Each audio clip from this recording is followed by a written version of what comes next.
নমস্কার, আমি মনোরঞ্জন মাঝি। আমি আমার কথা ও কাহিনী চ্যানেলে সকল বন্ধুদের স্বাগত জানাই।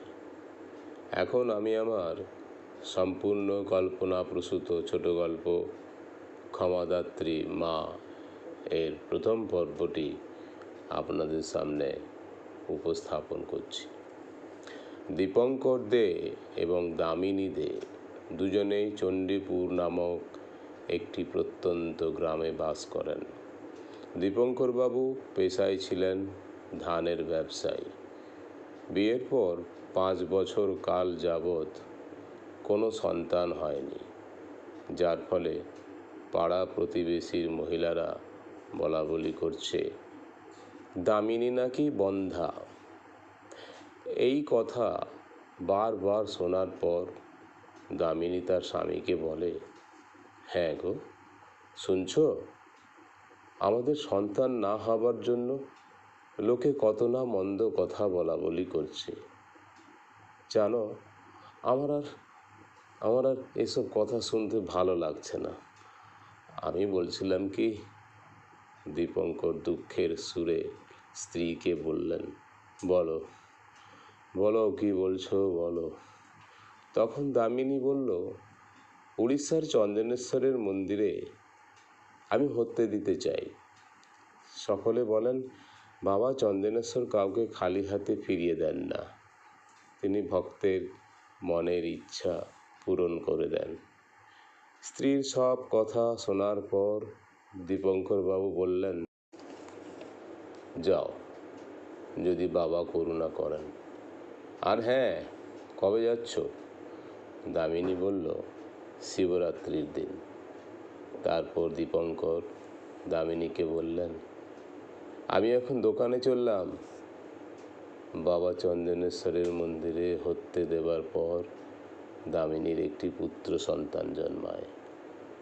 তারপর দীপঙ্কর এবং দামিনী ছেলের নাম দিলেন শিবশঙ্কর।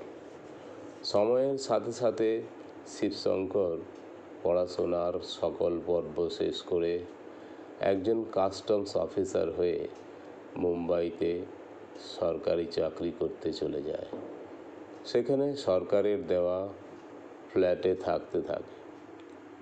এভাবে 2 বছর চাকরি হবার পর একদিন দীপঙ্কর এবং দামিনী ছেলের বিয়ে দেবার জন্য সিদ্ধান্ত নেন। তারপর একের পর এক মেয়ে দেখতে থাকেন। শেষমেশ পাশের গ্রামের গ্রাম পঞ্চায়েত প্রধানের মেয়েকে পছন্দ করেন। ছেলে দুর্গাপূজার ছুটিতে আসার পর দীপঙ্কর এবং দামিনী তার বিয়ের ব্যবস্থা করেন।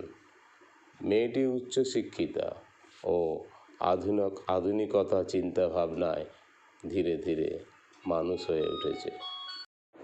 বিয়ের পর কিছুদিন থাকার পর বাবা মা ছেলেকে বললেন, বাবা, তুই বৌমাকে সঙ্গে করে নিয়ে চলে যা, আর তোকে হাত পুড়িয়ে রান্নাবান্না করে খেতে হবে না। তখন শিবশঙ্কর বলল, মা, বাবা, তোমরা বৌমা আনলে কেন? নিজেরা আগের মতো হাত পুড়িয়ে রান্না করে খাবে বলে? মা বললেন, আরে বাবা, তুই যে ওখানে হাত পুড়িয়ে রান্না করে খাচ্ছিস, সেটা কোনো বাবা মা মেনে নিতে পারেন না। তাছাড়া আমি কি একেবারে অথর্ব হয়ে গেছি যে রান্না বান্না করতে পারবো না?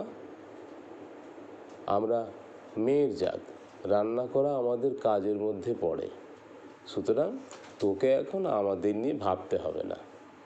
আমরা চাই তোদের সুখই আমাদের সুখ। তোরা ভালো থাকলে আমরা ভালো থাকবো। তুই আমাদের 7 রাজার ধন মানিক, তুই কষ্ট পাবি সেটা আমি দেখতে পারবো না। ও নিয়ে তোকে ভাবতে হবে না। মায়ের কথার উপর আর শিবশঙ্করের কিছু বলার থাকলো না। পরের দিন সকালে মুম্বাইয়ের উদ্দেশ্যে শিবশঙ্কর তার স্ত্রী শিবানীকে নিয়ে চলে যাবার সিদ্ধান্ত নেয়।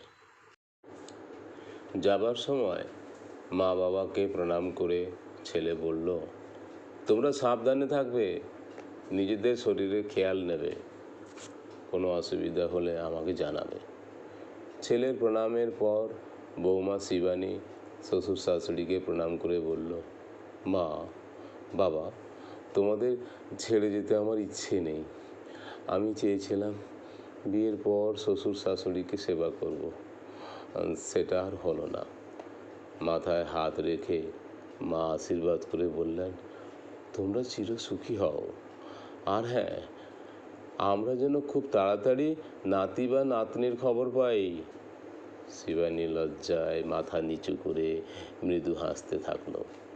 দীপঙ্কর বাবু বললেন, আচ্ছা বাবা, তোদের আমাদের নিয়ে অত ভাবতে হবে না। যেতে যখন হবে তোরা আর দেরি করিস না, এবার এগিয়ে যা দেখিনি। এই বলে বাবা মা দুর্গার উদ্দেশ্যে হাত জড়ো করে বললেন, দুর্গা দুর্গা দুর্গা। তারপর দুজনেই ছেলে বৌমাকে কিছুটা রাস্তা এগিয়ে দিলেন। আমার এই ছোট গল্প ক্ষমাদাত্রী মা এর প্রথম পর্বটি যদি আপনাদের ভালো লেগে থাকে তাহলে লাইক, শেয়ার করে সাবস্ক্রাইব করে দেবেন। ধন্যবাদ।